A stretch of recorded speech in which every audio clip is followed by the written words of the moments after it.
Burt Reynolds' star was quietly rising as the 1960s came to an end. He had spent 50 episodes on CBS hit Western series Gunsmoke, stepping in during its 8th season when Dennis Weaver made noises about leaving the show. After his run on Gunsmoke, Reynolds split his time between television and movies, searching for that one role that would catapult him to true stardom.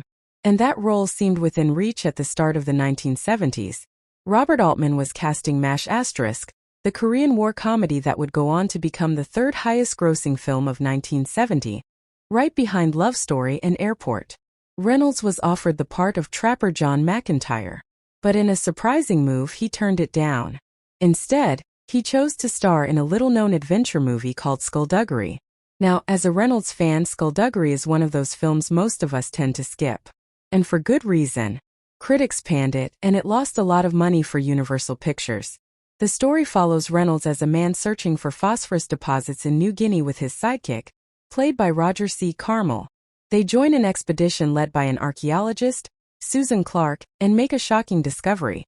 A tribe that could be the missing link between apes and humans, called the Tropes.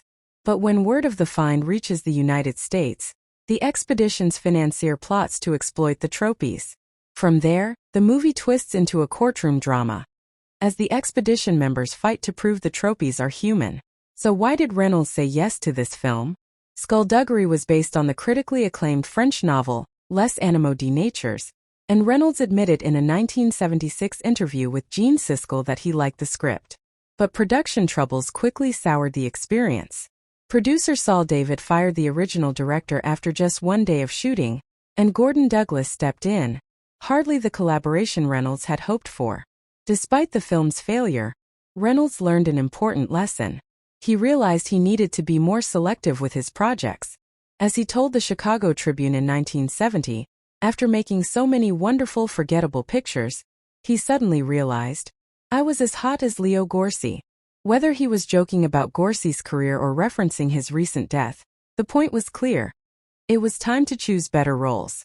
And choose better roles he did.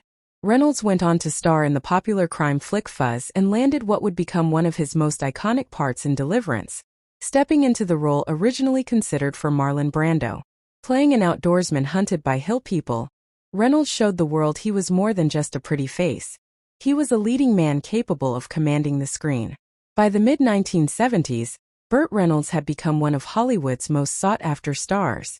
And it all started with a series of bold choices, lessons learned from missteps like Skullduggery, and an instinct for the roles that would define his career.